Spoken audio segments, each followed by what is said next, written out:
All right, welcome back to the Two-Stroke Turbo channel. It is the middle of July. Well, it's not the middle, I guess. 6th of July. It's supposed to be hot and sunny, although it's rainy and cool. This summer is so odd. In front of me here is not a two-stroke car. This is a Fiat X19 made by Bertone. It's an Italian designer. You've seen this car on my channel before, but what you don't know is it's been redone. All the rockers have been repaired, replaced, repainted. And of course it's here because it doesn't run, which is why it was here last time.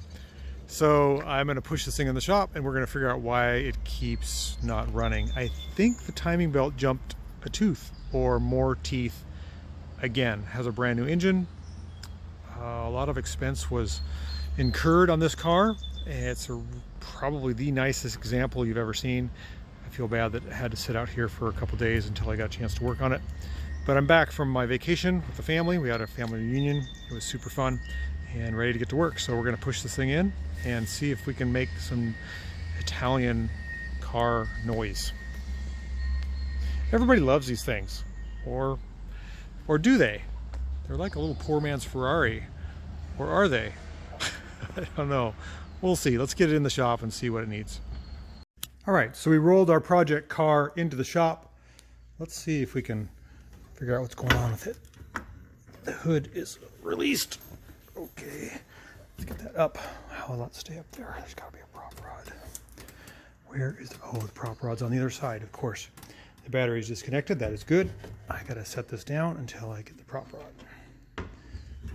So now we need to open the hood. This is the hood. Let's see how we do that. It's one of these two. Oh, left, right, left, right, left, right. I'm going to go with left. Was I correct? Ah, I was. And let's see, is there a prop rod for this? No. It has like an own, well, it has its own little thing, but the thing is not holding up. I got to find a prop rod for this too. It's going to fall down. Okay, so I found my trusty extendable shower curtain rod holder there. We can hold the Fiat's hood open. And before I hook up the battery or try to start it, I want to pull off the timing cover and see what's going on. Now, this is just a hunch. The last time the car came in, the timing belt jumped 3 teeth. It took me a little while to figure that out. I'm going to go straight to that in case there's a problem. It's a new timing belt. It's a new engine. A lot of new stuff, but I spent a lot of other valuable time diagnosing that last time, but I'm going to go to that first off. So I got to get a shop cover here and get the timing covers off and just see if it lines up. This very well could be an interference engine. This is a hot rod engine. It has more compression than the stock engine and a special cam. I do not want to bend any valves. That would be bad. So I think it's worthy and prudent to take off the timing covers and see what we got. All right, so we're working on our little fancy faux Fiat, Ferrari, whatever you want to call it here, and we're looking underneath and quite a bit of orange overspray on the control arms. I was trying to figure out what they did to fix the rust. It looks like they replaced this whole panel back here and possibly these corners. Maybe those are full rust. They look beautiful. That's the only thing I can see that's been touched up. The rockers here look untouched, so I don't know. Anyhow, we're working on the engine. We're not working on the body. Let's get past the overspray. And I got the covers off, the bottom of the engine. I got the wheel off, and I've got to get this thing on top dead center. So I got to get the book out to see where that is, and then I'll get the cover off the top, and we'll line up the crankshaft with the camshaft, and hopefully we don't have a jump belt. So it takes a while to get that mid cover off. I've got the mid cover off. I've got the crankshaft nut exposed. I've got my big wrench, and I've got the upper covers off, and I've got some bad news. The engine won't roll over. It rolls over about 90 degrees and then it comes to a hard stop. That wasn't the problem it had before. Something is not right. Either it skipped a whole bunch of teeth, or I'm not sure. So I think I'm going to pop the belt off and try to put it into the correct position. First I have to determine that it's not, which I think it is not, but that bothers me because I don't know who tried to start it, how it broke. Could have a bent valve. That is not cool. So, oh boy, keep your fingers crossed. Let's keep going. A little more information for you. I've got the, see the mark here. Let's see if I can show it to you. Oh. The red mark here is just about on the TDC tag, not quite.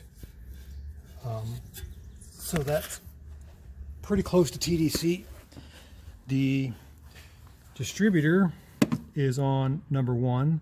So the distributor, which is the jack shaft down there, and the crankshaft are close. However, if you look at the camshaft, the red mark for that, or let me turn the flash on, is way down there. So it's about 20 teeth off. 1, 2, 3, 4, 5, 6, 7, 8, 12, 13, 14, 15, 16, 17. 22 teeth off to be precise. That's why it's locking up. This is always dangerous, but I'm going to pop the belt off, try to swing the cam back up to top dead center and see if the engine will roll over. There's a chance I could bend a valve if I go the wrong way, so I'm going to be very careful turning this around. All right, so working on the Fiat motor here, trying not to bend any valves. Since this is a 4-cylinder engine, and I know that 2 cylinders go down, usually number 1 and 4, and 2 and 3 come up on the crankshaft. I basically brought it up to as close to top dead center as I could, then turned it back so that all the pistons are midway down the cylinders. That way, no matter what I did with turning over the cam, I shouldn't bend the valves. That's in theory. That's what I did, and that worked. So I couldn't roll the engine over because I could feel there was a dead stop. Didn't want to bend any valves, so I rolled it back, took the belt off, and a little interesting tidbit here. So let's see here. This is the timing belt that I just pulled off this car, and if you look close, you can see every tooth is worn. It's kind of torn on that side, the leading side, and on this side it's not. Now I don't know what kind of belt this is. Felnor.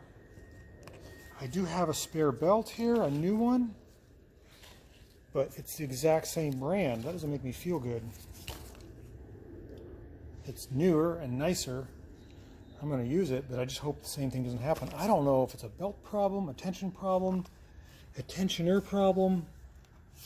This is a custom pulley. Could be something to do with that. Why is this thing skipping teeth? So I'm going to put the new belt on, get it lined up. Somebody's actually modified the cam, what do you call it, timing marks here. You can see the red dot on the right is an X. Whoops. Somebody's made that an X.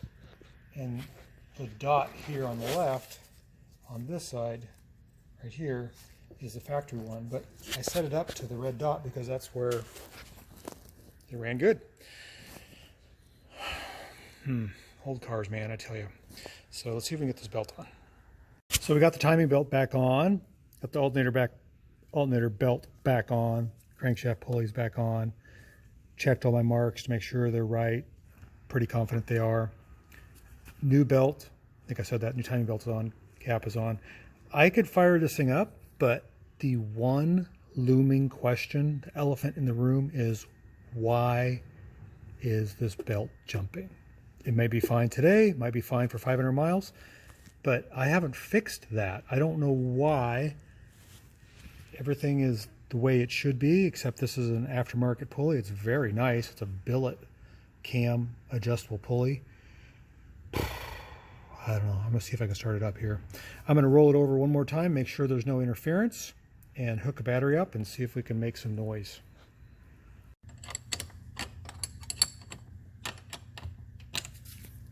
Okay, well, the battery's completely dead, so it's got to charge for a little bit. Okay, so where we left off, we had the battery charging. It was completely dead.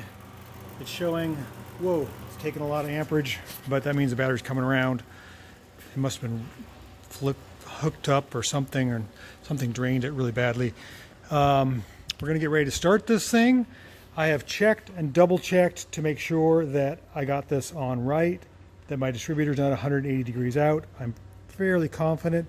I'm really close on the timing. It may need a final timing adjustment, but I'm ready to see if this engine has sustained any damage.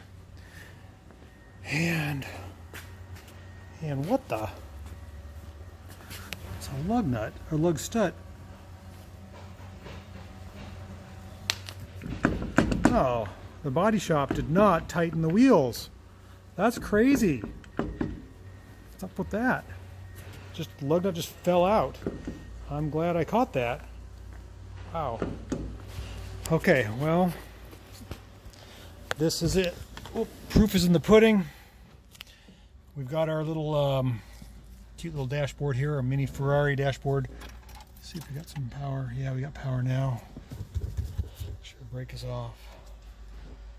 Okay, this is the moment of truth. I twist the key. Hopefully the engine doesn't internally crash into each other. I'll bend all the valves. That has happened before. I'm not going to say when. I'm going to turn the key. Here we go. Oh, started the fire. I think I need to get my big boot in here and give it a little gas. Come on, baby. Come on. There we go. Idling a little low, a little rough. I think timing will take care of that. Oh, that's why.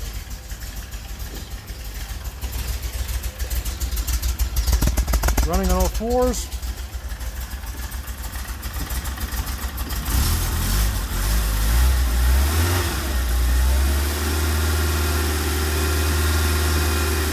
Wonder why the timing's off.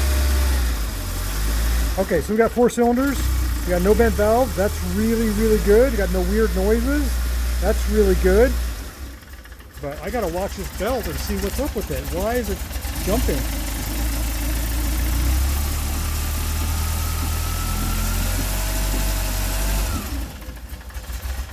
Idle's too low. Okay, well, that's where we are today. I'm gonna shut this thing down. This is a fantastic little car. Those seats are just nice. You'll never see another X19 this nice. Anyhow, I think we've established that we've got a problem. We need to figure out why the timing belt keeps jumping. Why that keeps happening, I don't know. I got to figure it out. So new timing belt on there.